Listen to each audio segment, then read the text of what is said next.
लौट के चिराग एनडीए में आए। सोचा था बिहार में राजनीति को चमका लेंगे, मुमकिन नहीं दिखाई पड़ रहा है। लौट कर मोदी जी की और शाह साहब की शरण में चिराग पासवान को जाना पड़ा।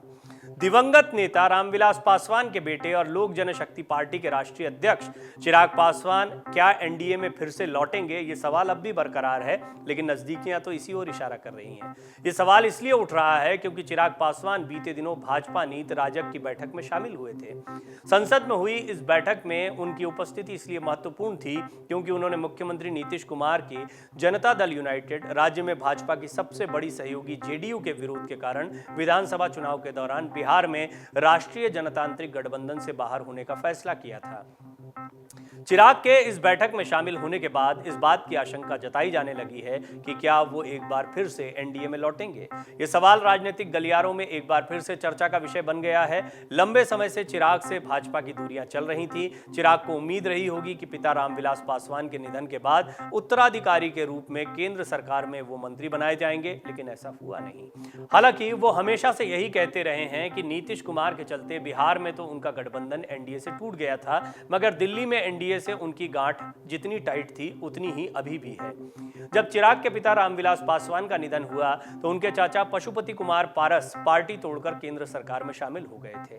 चिराग न तो तब और न ही उसके बाद कभी केंद्र सरकार पर हमलावर हुए।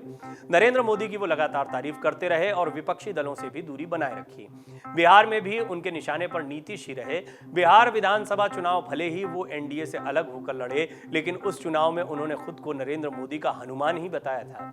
वहीं भाजपा का कहना है कि चिराग पासवान अपने चाचा से सुलह करें तो उनका रास्ता हमेशा से खुला है।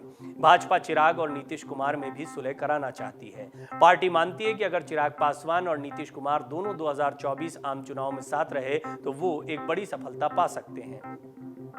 वहीं राष्ट्रपति चुनाव के लिए भी भारतीय जनता पार्टी के दिग्गज नेता और केंद्रीय रक्षा मंत्री राजनाथ सिंह ने चिराग पासवान को फोन किया था। फोन कर उन्होंने राष्ट्रपति चुनाव में एनडीए के प्रत्याशी के समर्थन में वोट करने के लिए उन्हें कहा था। राजनाथ सिंह ने चिराग पासवान से फोन पर हुई बातचीत के दौरान कहा था कि वो एनडीए का हिस्सा हैं और आगे भी रहेंगे। बातचीत के दौरान राजनाथ सिंह ने चिराग पासवान से यह भी कहा था कि प्रधानमंत्री नरेंद्र मोदी ये चाहते हैं कि चिराग एनडीए में ही रहें। राजनाथ सिंह से चिराग पासवान की बात करीब 15 मिनट तक हुई थी, जिसके बाद चिराग पासवान एनडीए सांसदों की बैठक में शामिल हुए थे। अब बड़ा सवाल यह है कि क्या चिराग पासवान एक बार फिर मोदी के हनुमान बनेंगे। एनडीए सांसदों की बैठक में शामिल होने के बाद बाहर आए चिराग पासवान से जब पूछा गया कि क्या आप एनडीए सांसदों की बैठक में शामिल होकर आए हैं, तो क्या आप अभी एनडीए का हिस्सा हैं, तो इस सवाल का जवाब न देते हुए उन्होंने कहा कि एक बैठक में शामिल होने से यह कतई नहीं माना जाए कि मैं इस गठबंधन का हिस्सा हूं। चिराग ने आगे कहा कि लोक जनशक्ति पार्टी पूरी तरह से अपने संगठन और जनाधार को मजबूत करने में लगी हुई है। उनकी पार्टी 2024 का लोकसभा चुनाव और 2025 का बिहार विधानसभा चुनाव गठबंधन करके ही लड़ेगी, लेकिन किसके साथ गठबंधन करेगी इसका खुलासा वो चुनाव के समय ही करेंगे। उन्होंने ये भी कहा कि आज की तारीख में वो न तो एनडीए के साथ हैं और न ही यूपीए के साथ हैं और न ही महागठबंधन के साथ हैं। आपको बता दें, चिराग एक जमाने में अपने पिता द्वारा बनाई गई पार्टी लोक जनशक्ति पार्टी के राष्ट्रीय अध्यक्ष और उसके संसदीय दल के नेता हुआ करते थे। 2020 में बिहार में हुए विधानसभा चुनाव में अपने आप को मोदी का हनुमान बताते हुए नीतीश कुमार की वजह से चिराग ने एनडीए गठबंधन से अलग होकर चुनाव लड़ा और बुरी तरह से हार गए थे। चुनावी नतीजे सामने आने के बाद कम सीटों के बावजूद नीतीश कुमार भाजपा के समर्थन से मुख्यमंत्री बन गए और उसके बाद चिराग पासवान की मुश्किलें लगातार बढ़ती चली गईं। चिराग पासवान पर पार्टी को बर्बाद करने का आरोप लगाते हुए उनके चाचा पशुपति पारस ने पार्टी और संसदीय दल दोनों पर ही अपना अधिकार जमा लिया। पारस गुट को ही लोकसभा में असली लोजपा के रूप में मान्यता मिली और वर्तमान में पशुपति पारस एनडीए के घटक दल के नेता के तौर पर मोदी सरकार में मंत्री हैं। हालांकि चुनाव आयोग के फैसले के बाद पशुपति पारस और चिराग पासवान दोनों के राजनीतिक दल का नाम बदल गया है।